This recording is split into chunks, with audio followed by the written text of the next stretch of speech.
sharing with us this exhibition and this, journey to relook at the work of Alice Baber that we've been on for the last couple of years and have really enjoyed. I think particularly the kind of tension within her work in combination with the certain kind of poetry, something that's really charmed us.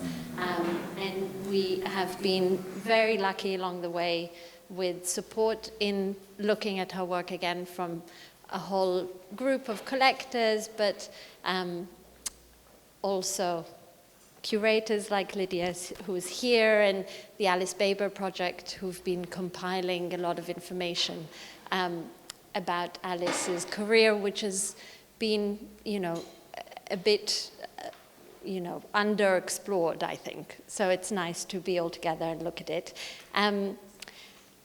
Lydia particularly has been instrumental in us looking again at this work. Lydia is previously curator at the Barbican and then chief curator at the Whitechapel, and one of her really important exhibitions has been Action Gesture Painting, which looks at women in abstraction from the 1940s to the 1970s. And so when we came to looking at Alice's work again, it felt like a really natural place to ask Lydia to engage with us on this. And the publication, which is here, for which she wrote, is really the first publication that comes out since Alice Baber's death in 1982. So it's really the first historical review, which is really nice. And Pam has joined us on this journey. So Pam Evelyn has, in the last 4 years, gained a lot of attention for her work, but we thought she had a really interesting link to Baber in the context of thinking of abstraction through observation.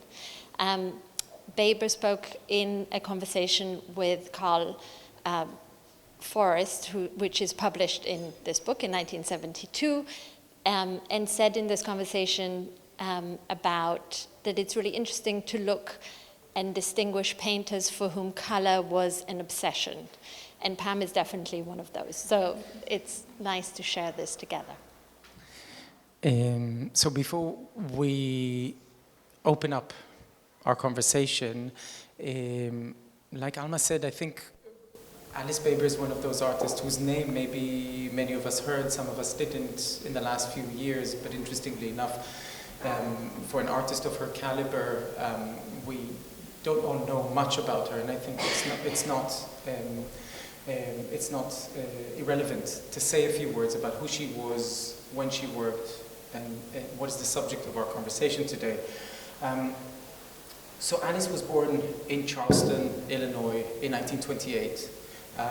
She had an interesting career in the sense that perhaps she was kind of a moment late everywhere she got to, but then never too late. And that could be seen on the one hand as a disadvantage, and on the other hand as probably the greatest advantage she had in her work, and I'll explain a bit why. She went to school, she studied journalism and art in parallel. I think she never thought, or at least to begin with, that art would be sufficient to be a profession. But interestingly enough, she found herself criticizing and writing journalism that was very, very potent and relevant to artistic practices of her time.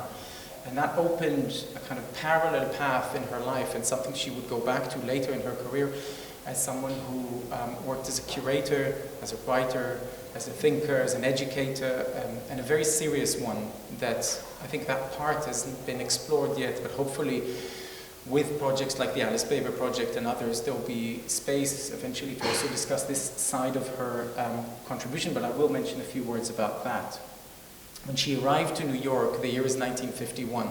And 1951 is exactly a moment where the term abstract expressionism is already in full bloom, not to say even being revised by a new group of artists who are thinking about what that term means in new terms. And she feels personally, and that's I think one of her qualities, and you can see this in the carefulness and precision of her work, that she's very conscious and very self-conscious throughout her entire career. And one of the things she notices very early on is that she feels that she is not ready just yet. And so despite the fact that she frequents in a circle of artists who are very much kind of doing things and very much welcoming her, she decides to take a year at the Artist Students League, where she really works very, very hard before she feels ready to start exhibiting her work. But as part of this, and part of the fact that she's such an interactive person, a speaker, a writer, she sets up quite early after that a group that is called the Color Forum. And really, I think early on in her career, she understands that the questions at stake for her art are to do with color. And that was really the first thing, and it sounds like a kind of vague and broad. And this is, I guess, why Alma opens this evening by saying people who, she was interested in people for whom color was an obsession, because a lot of the criticism she already immediately as a young artist received was obviously the question, every painter works with color. But what happens very early on then, that she actually gains quite a bit of attention, quite a bit of presence around her. She's exhibiting in these kinds of shows that are, nowadays we look at them with some nostalgia. At the time were part of the routine of the New York art scene, like the 6th annual exhibition of paintings and sculpture at the Stable Gallery, for example, where Louise Bourgeois, Philip Guston, Lee Krasner, Grace Hartigan, Robert Motherwell, all of these artists are showing, and she's among them, and she's very much in conversation with these artists. But this is interesting, and I'm saying this or mentioning this exhibition because it takes place in 1957, at a moment before the Alice Baber that we know and see today more and more emerges, a moment in which she is still tied to still life painting and to painting from very kind of direct observation, in which the titles of the work really reference something very specific and so on. In 1958, she has her first solo show at the March Gallery, and something opens up and she starts doing something different. And that moment signifies a transition in her career, the transition of which we are experiencing or seeing here today in the exhibition. And we'll see in a, I must admit, not less impressive and substantial display that will come at Frieze at the gallery next week at Frieze Masters. That is also the moment that she meets another artist, a painter, Paul Jenkins, with whom she marries and starts splitting her time thanks to that relationship between Paris and New York.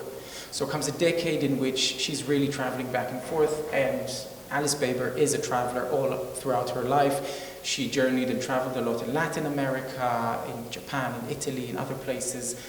She took a lot of references, a lot of inspiration from these travels. And there comes really a period here where we, and that's one of the things we're going to tackle very early on, really in which she opens up her painting away from the direct observation or the direct referential or indexical form of looking at painting.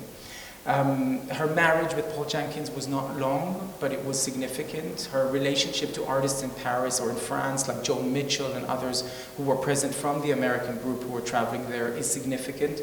And a lot of the exchange or the way that she positions herself in this is also such. But what's interesting again is that Baber always arrives at the moment where she is, again I say, kind of late to the party, but by that getting the right to do something a bit different or to work against the rules. So one of the things I'd like to start with in a second would be really looking at her association, which is often made with abstract expressionism in that term, as an artist who's actually, in fact, maybe operating under a different set of conditions or terms. But there's an interesting pathway coming up after this kind of New York Paris period, because Baber really gains a lot of attention wherever she goes, because she is a speaker, she's a very personable person, but she's also an extremely diligent painter, an extremely serious painter. And then what happens exactly is that in the 60s she meets the incredible couple of Robert and Sonia Delaunay in Paris after seeing the exhibition of the two of them at the Musée du Louvre, and having a real big influence by seeing that, by thinking about rhythm and color and things we'll talk about again. Her very interesting conversations and meetings with Lucy Lippard that then included her in an exhibition that was called Women Choose Women, in which really a group associated with the New York Cultural Center of women artists and painters of various degrees of celebrity were associated with, and a very interesting project at the time that feels, nowadays when we read it, it feels like such a contemporary project we could think of today. Her life got cut short. In 1982, she dies from cancer at the age of 54. So I think when we talk about Alice Baber, and that's maybe the last thing I'll say for an introduction, when we talk about Alice Baber in historical terms, there's a bit of a difficulty thinking about her late work, because her late work is when she's 50 and 48, and all of us who like and work around or in art feel like this is actually a moment where most artists start really defining a coherent voice and an understanding of what they're doing.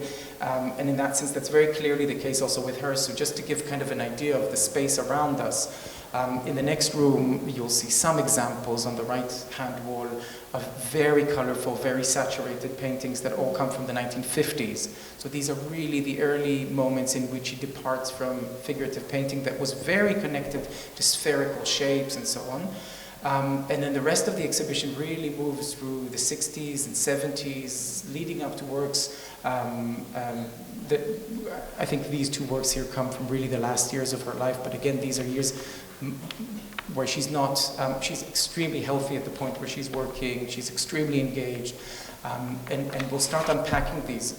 I hope today that we'll be able to achieve two things, and I think that's important maybe for this conversation to have as an underlying subject. One of them is maybe a better understanding of what technically is happening in these works, because although they seem very light and airy and welcoming, there's a great deal of work underneath them.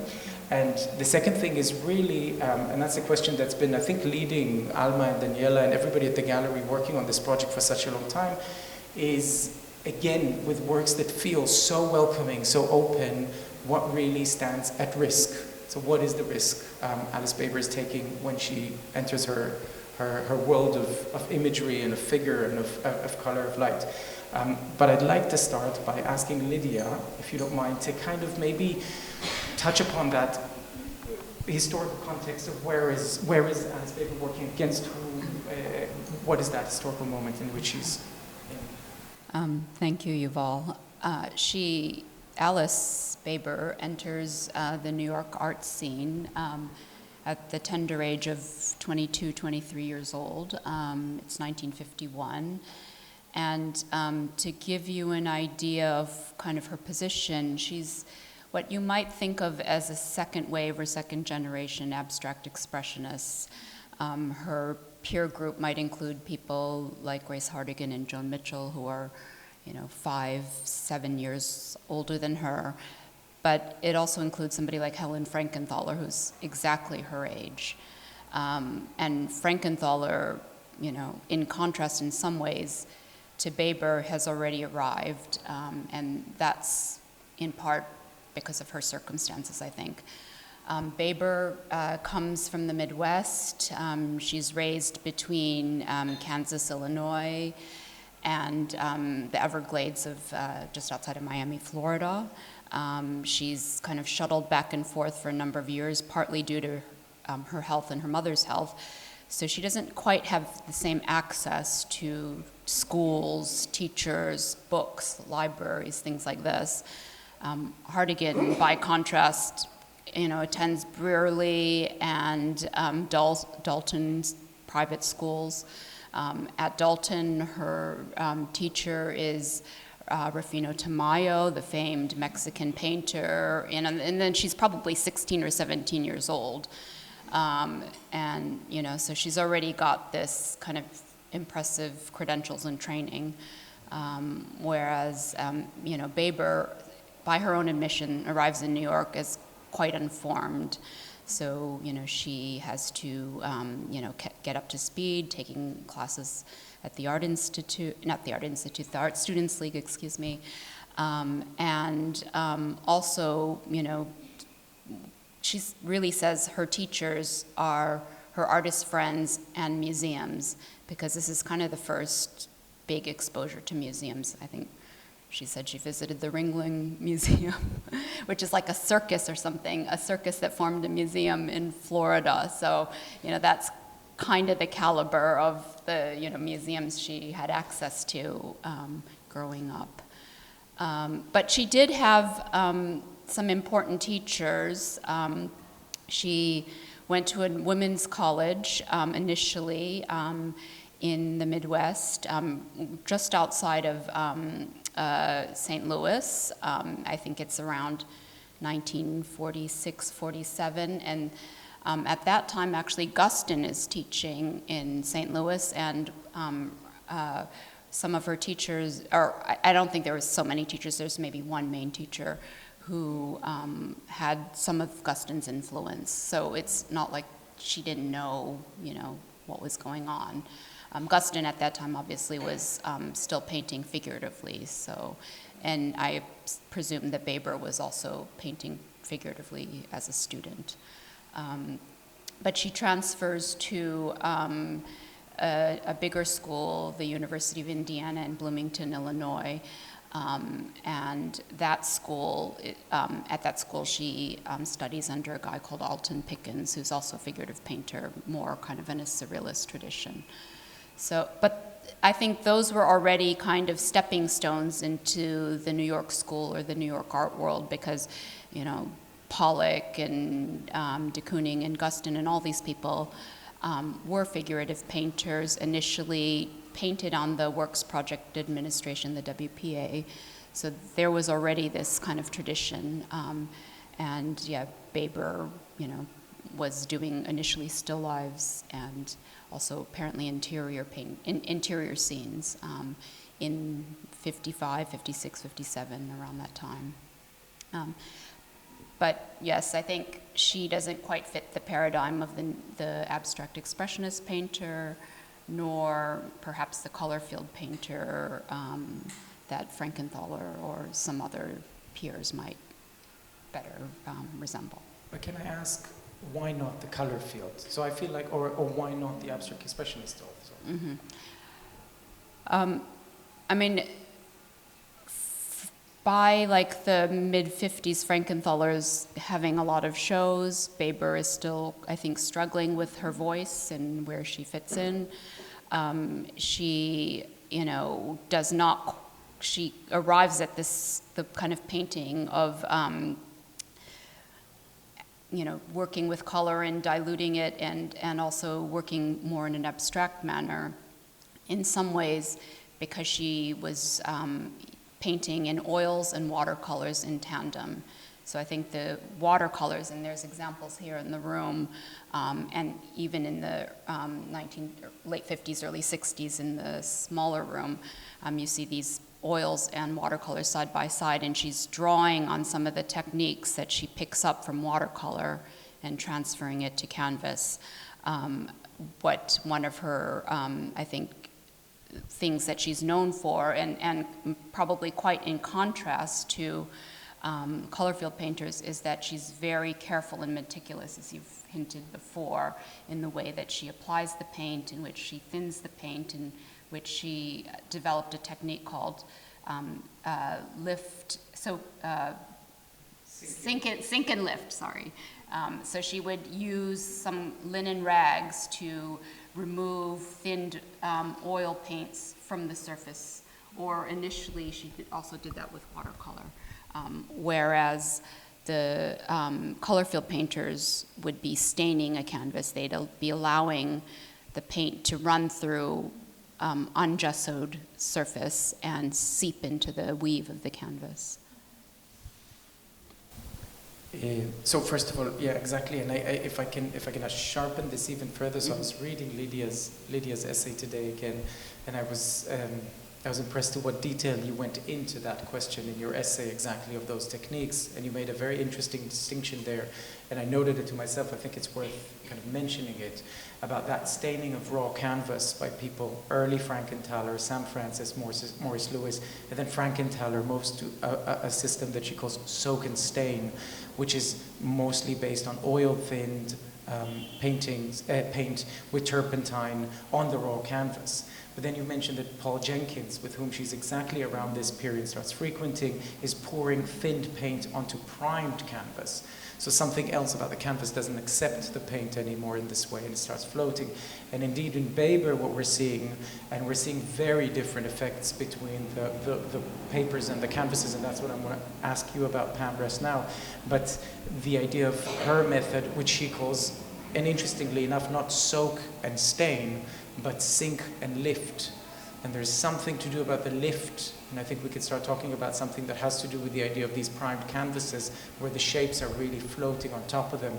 But I wonder, Pam, you had exactly observations about this when you came to the gallery and saw the paintings in person.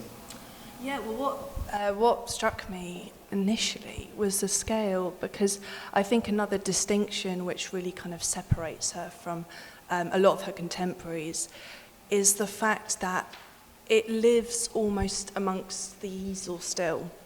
So there's a kind of, she's not sort of reaching out to the wall like a lot of them were to escape that Paris school. So that's the first thing that really struck me. But yet she's able to still kind of advance.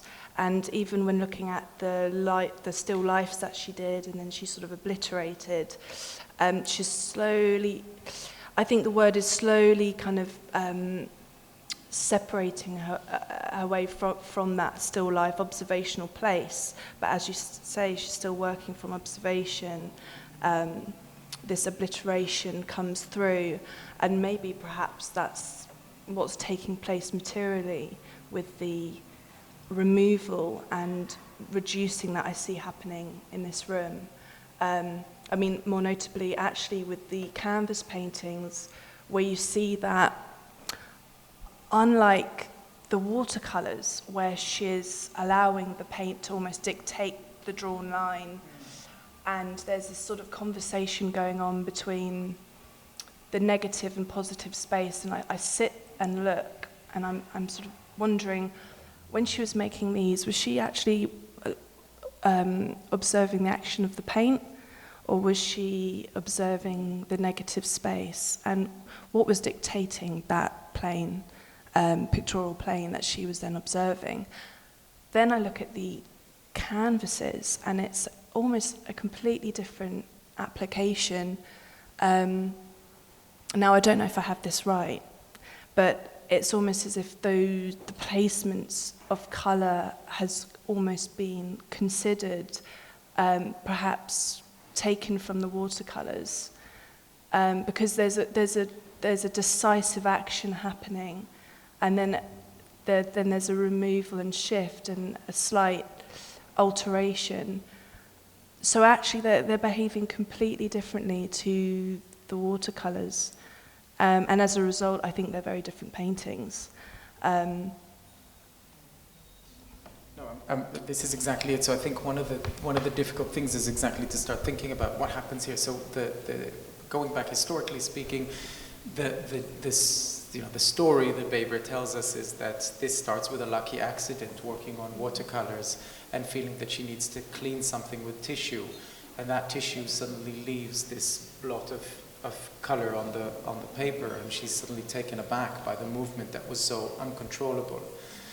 And going back to Lydia, to your point about abstract and expressionism, the idea of expressing comes here almost in a way that relates to this unconscious, not way of leaving a stain, of leaving a mark, but on the other hand, clearly has something to do very much with the paint absorbing and moving independently. She says something really interesting in this connection.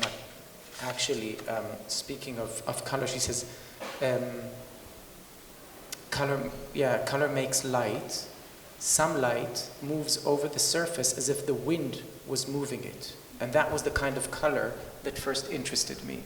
So there's something really about the sense that almost like a wind is moving these colors. But then on the other hand, what you're pointing in these paintings is exactly something a lot more controlled.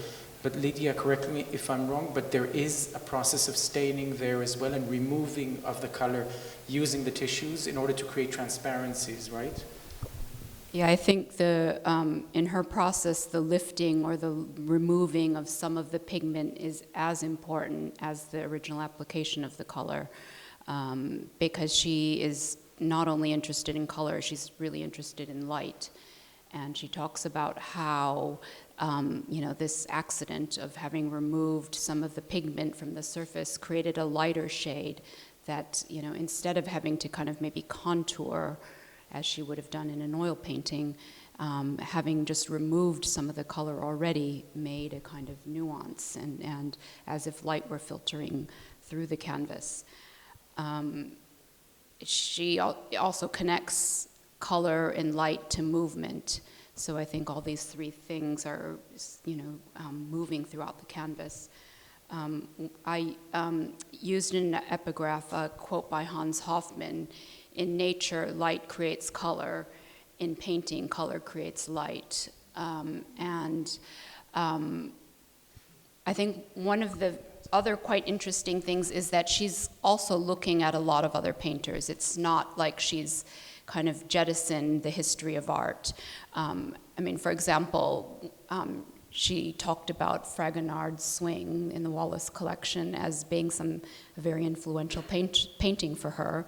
And you can kind of see, like, for example, here, like the void in the middle, this kind of in which like light and color move around it, that she's using maybe structurally some of the same composition elements, obviously in a very, very different way, but thinking about how light and color can move the eye around the canvas, around an empty space or a negative space. She does play a dangerous game there, and I feel like there is a risk involved, because I think that she gets so close to light that the light almost becomes too invasive and penetrates a bit too deeply, and then she's sort of trying to recapture that information that's lost by this kind of obliteration that's going on. Although she seems to sit pretty comfortably within that space of allowing things to just vanish, which is quite unsettling in a weird... That's interesting, because it makes me think exactly about her approach towards... So initially I thought we're going to start this talk and we're going to do this talk along the process of making a painting. We're going to talk about observation, then we're going to talk about preparatory sketches, etc., etc. And I want to go exactly to preparatory sketches, because this kind of work, I think, excludes the possibility of making preparatory sketches. That there is no way of making a draft for a painting like this. There isn't I don't know, or am I wrong? Or are these watercolors functioning in this way? Or is that even the relationship between the paper or the canvas? That's that is a big mystery, because I'm thinking, if you look at de Kooning's late paintings, what's evident there is the removal and the subtraction that happened on the surface of those paintings was all based on this lifetime of experience and lifetime of drawing, so that the empty spaces, the voids, the space left that's quite active was, I think, fundamentally there was a lot of proprietary sketches that probably went into that knowledge. And looking at these, maybe it's not drawings, maybe something else informed that precision and that confidence. But I think you can't have an outcome like this without something informing it. Many trials, many mistakes before you get to this point. Whether or not she drew, or however that may have played out, there was definitely something there, in my opinion, just looking at, that's I would maybe add that it's maybe feels like almost like it's a muscle memory, like the watercolors are a way of kind of practicing a certain gesture, movement, organizing color on a plane, and she can work much faster. Watercolors also dry more quickly, whereas in the oils, I think, on the gessoed surface, and she also talks about how things like humidity or dampness would allow the oils to dry more slowly, and she'd have more chance to rework and go into the surface. So yeah, I think it's a combination of the fact that the two different mediums and the nature of the mediums, and just the kind of, again and again, a painter rehearsing almost like movement. So that by the way reminds me of there's a watercolor in the second room on the left-hand side towards the end, in which Pam, I totally missed this, even though I've been with these for weeks now, in which a watercolor suddenly shows within, maybe you can see some of it slightly here, you suddenly see sort of an active hand working within these, because that pressure, and obviously these diamond shape trapezes that coming in are all obviously a very conscious, very controlled gesture that comes in and out, but also allows within it to have a lot of things happening. And one of these things, and that's what we kind of started as a cue for this exhibition, is her very annoying sentence, "I don't like to mix color," which at first comes as like an idiotic statement about this painter, but actually has a great deal of truth to it, because Alice Baber really refrains to the best of her ability from mixing color.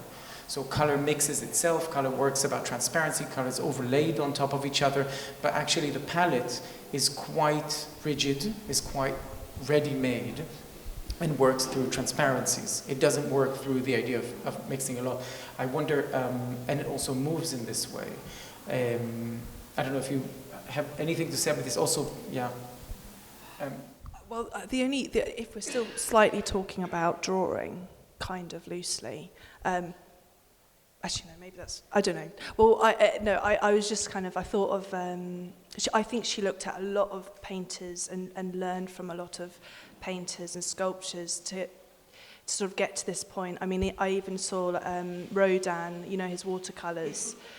I think there's something really significant about that work, and when you look at this work, she's sort of drawing in the accident, which he used to do quite a lot.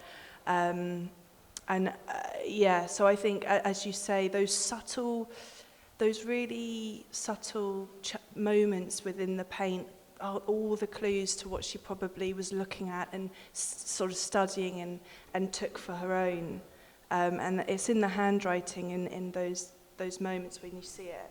Yeah, I think this is where colors come together exactly through transparencies, through their meeting. I think this is a late watercolor here. We're looking at this corner, and I think there's a huge, great deal exactly of that muscle memory you spoke of, Lydia, and that experience of looking at other paintings to understand and to feel like this is not a mistake. This is not color spilling in a gestural sense as we talk about with abstract expressionism very often, or maybe exactly as we talk about with abstract expressionism, where the gesture feels very natural, very gestural, but there is actually so much knowledge in there, there's so much experience, yeah.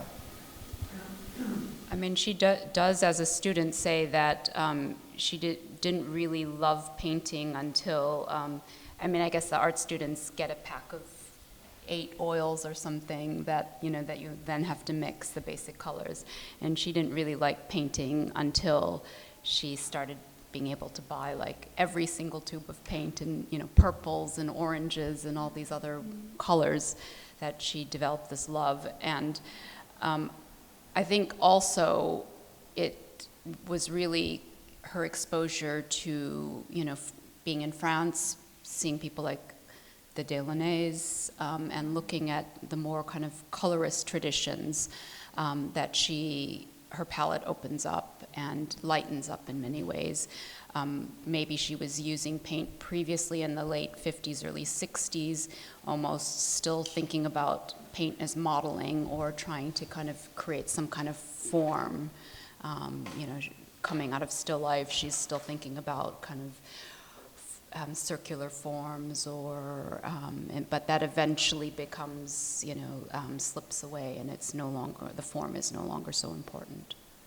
So that pushes me. So one of the things I think is interesting about her is also to think, so how does she work? She works, obviously, the assumption is that she works on these watercolors lying down, because these watercolors otherwise would have been dripped completely. I don't know if you have any assumptions about how she did the oils, because the oils seem to be very thin and very controlled. There might be a different way of working there. But interestingly enough, I think she would have, as a curator, one of the most important exhibitions that she curated as a curator was called Color Forum it came out of that discussion group she set up in New York. But in 1972 or 73, she has this opportunity to curate this exhibition for, I think it was at the Texas University Museum of Art, and she gathers a really impressive group of painters to talk about painting and color, and she really distinguishes, like Alma, again, we're going back to that moment where she distinguishes painters who are colorists, about people who are obsessed with color, and I'm sure, Pam, you would fit in this category. So if I can ask one question that is personal, but might be actually enlightening in this sense, is really, so for example, to what extent do you find that in your work, color is something that you start with a knowledge of what the color palette is, and to what extent do you feel that you actually end up changing the palette completely throughout the process? Well, that's funny you should say all this, because when you spoke about her not liking paint straight away, or painting straight away, I think that sometimes when you have, some painters I talk to, there's always this moment where they think you can't paint, you think you're really bad with colour or oil paint or watercolour, and then because of that tension and because of that unease with the material, it draws you in. So I wonder, if I was to talk to her, I wonder if she would even think she was really that good with colour. I think that a lot of these works, she allows colour to behave quite, not grotesquely, but awkwardly, and I think that's probably her unease with the material, and she's comfortable with that unease, so she lets it play out. But then she's also very capable of making colour perform, sort of radiate and behave, not like colour, but illuminated space, and there's an air in her work. But with my paintings, I suppose the question was about how I use colour myself. I think really differently, actually, and I think maybe a similar mindset. But the thing is I find colour very awkward, and I'm constantly using fine glazes to counter them out. So I find colour incredibly stubborn, and I also find my involvement very problematic, actually, with most of my work. And I find that actually these paintings make me think, you don't always have to be so fussy with colour. You can actually just put it down and let it be, and sit with it a little longer before you grab a brush and conceal what you've just put down. So I think, that's what's going through my head right now, looking at these paintings. Yeah. And Lydia, would you say something about, I think one of the questions we have here is really observation, and that connection to observation and the motifs, and that I think also plays into the titles of the works, which we haven't discussed at all. But to what extent are we, does this work completely departs from observation? I mean, it's so preoccupied exactly with what you've mentioned, Hans Hofmann talking about light forming, what we have. Is there a complete departure here from observation, from figuration, from... I think actually there's something quite maybe deep in her psyche about observing like color in nature or color in place. She says some of her earliest memories are like the green rain that I think she meant was falling in kind of the Everglades in Florida. So she automatically associated like color with certain phenomenon. And she traveled quite extensively from the 60s onward, and often associated particular colors with particular places. And so I think these subtle changes in palette over time have to do with a lot of places that she traveled to. I mean, she spent time in Japan, she went to India several times, she went to Korea, Thailand, and spent quite a significant period of time in South America later in her career in the, I think the late 70s. Her kind of application of color is often, I think, associated with place and the feeling of a certain time. and even atmosphere. I mean, like whether something is kind of very damp and wet, or whether a place is very dry and. Yeah, you're reminding me that you actually, I took this down because you quoted her saying something that I thought was extremely dense, because there's a moment in which exactly all these references seem to come into the work in these very abstract titles about, a jaguar and animals and colors and all incorporated. In this quote of hers you mention, she says, "In India, I have seen long streamers of pink sari cloth being dried near the Red Fort of New Delhi, a lavender umbrella and orange kimono on the hillside in Japan, red sweaters in the grey streets of Paris, the particular golden orange of Notre Dame at sundown, the hard red, yellow, and blue storefronts of New York, and the iridescent mosaic stones elusive in the moonlight at Wat Po Temple in Bangkok." And it all seems to be enmeshed into this one, this one kind of really long kind of stream of thought, something that kind of becomes, that's really inspired, I suppose, by light. I guess this is where I could really see something very cinematic in these, very, very, very, Late in her career, she writes an article about Sonia Delaunay's textile-based work. But it almost sounds like she's talking about her own work, because textile doesn't have the same kind of movement in it in many ways. The position of thread and the weave and weft are fixed to some degree. But she describes these Delaunay textiles as halations of color, as if they're almost kind of some sort of aura coming off the surface of them. But it sounds like she's talking about her work as well, or conflating the two somehow. And so maybe one more thing to say before we open the floor and everybody who wants to ask a question can think for a second is, you on the other hand, Pam, told me something that really stayed with me before this exhibition. So and in connection to your work. And you said, in my paintings, motifs are made to exist in the hand motion. And it was this kind of really surprising thing, because we were talking about motifs and how hard the struggle is for an abstract painter to work with this thing. I'm curious, how would you interpret that term, motifs exist in the hand motion? What would you see in that? I remember you saying that, because that was during a studio visit. So we were looking at sort of my recent paintings that I was sort of grasping for something that had a name to it. And then I kind of came to that conclusion that it's sort of not all about depicting, but it's something in the nature of the touch as well. And that can almost transcend the drive behind it, or what your intention is anyway from the beginning. Where do I go with that? I mean, it's because Guston came up. And he always comes up because he was one of those painters who started drawing, and then there's that brilliant moment where these abstract paintings come from nowhere.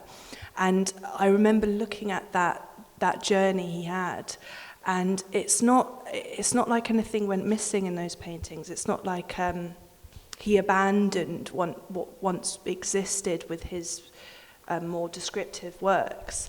They just sort of embedded themselves in the paint in a completely different way.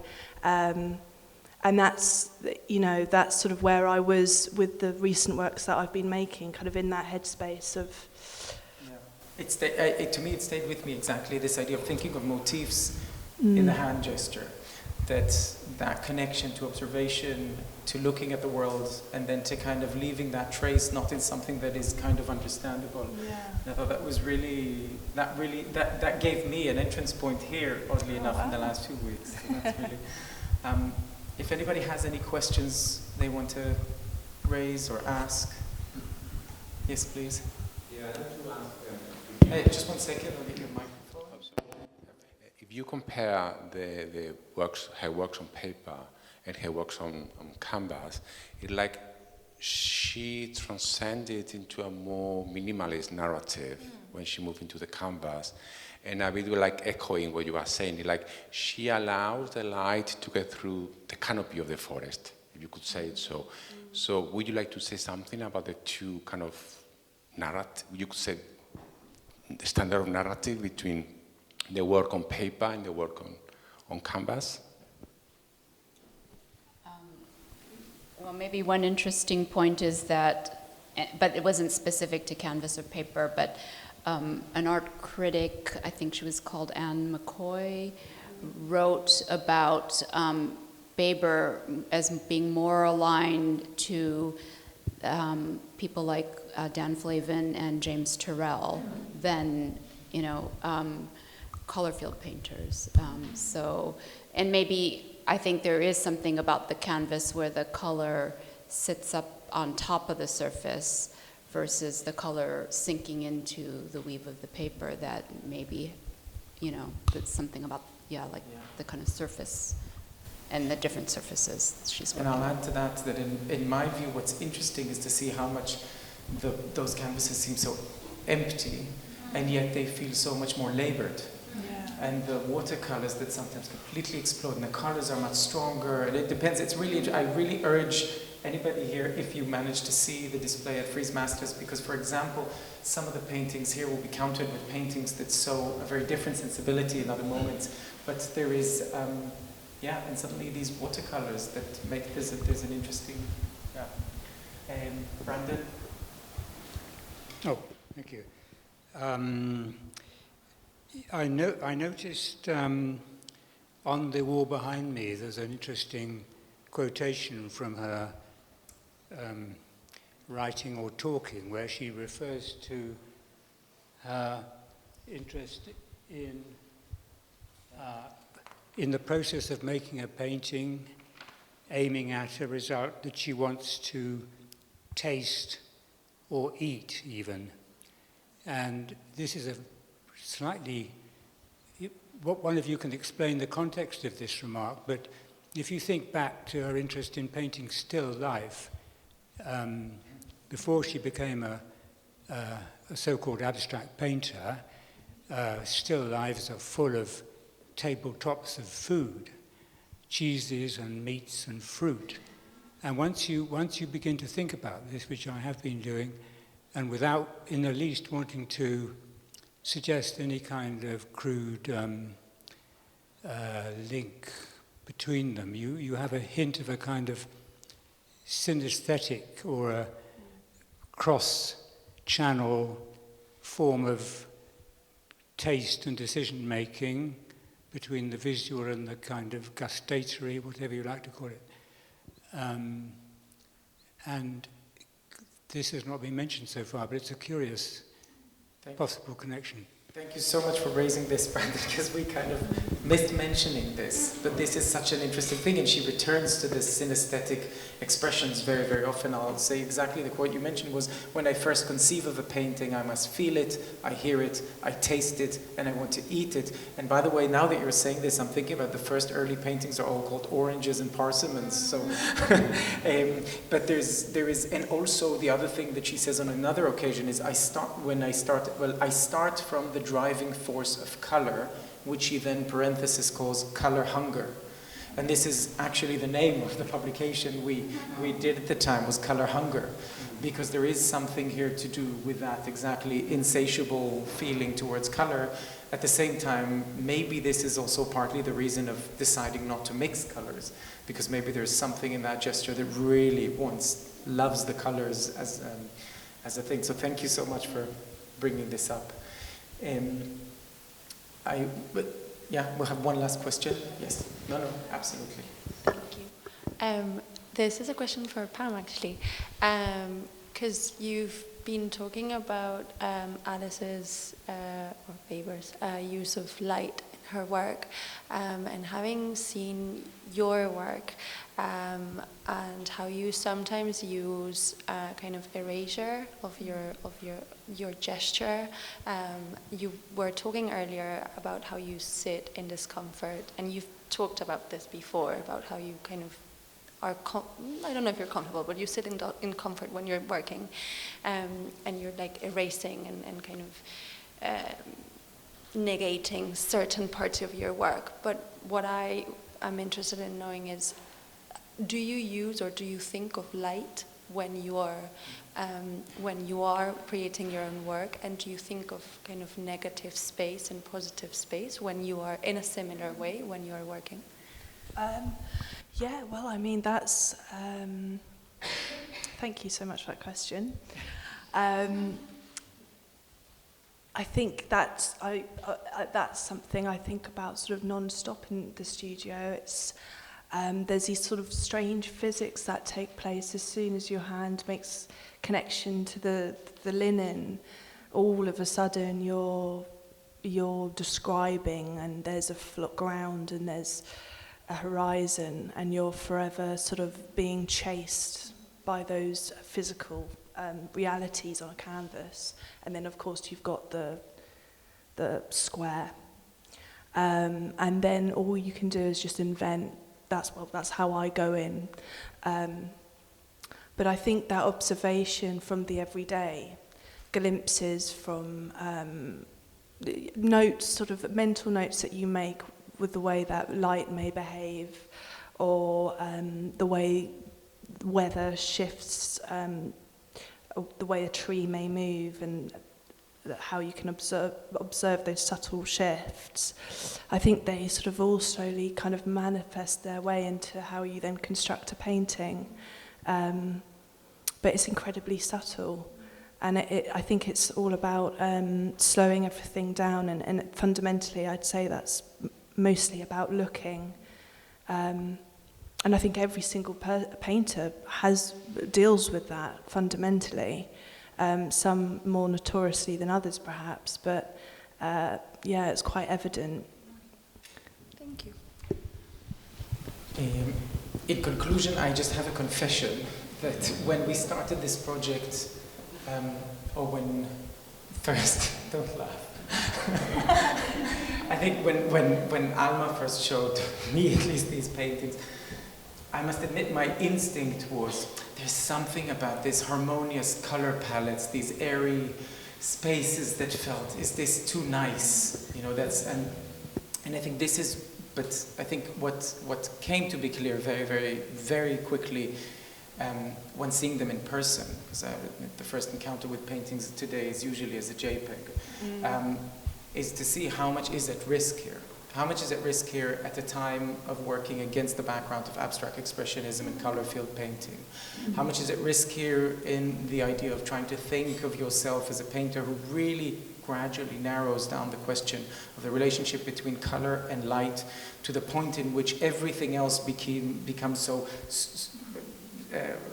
superfluous or additional, even though, you know, Lydia writes in her text a lot about the connection to spirituality as well, and religion and thoughts that, you know, you could see coming out of the text and so on. But there is really, really a serious and interesting pictorial research taking place here, and we're really, really proud to be showing this display. I did promise I will say 3 last things. I will say them as I read them. As I've written them. Pick up your glasses when you get up, because otherwise they break. Go to Frieze, because there's art there. And if you really want, then also buy the book. But otherwise, really, thank you. And as always, thank you to Alma and Daniela for making all of these amazing things happen. And thank you for Lydia and Pam being the most incredible guides in this journey. Thank you.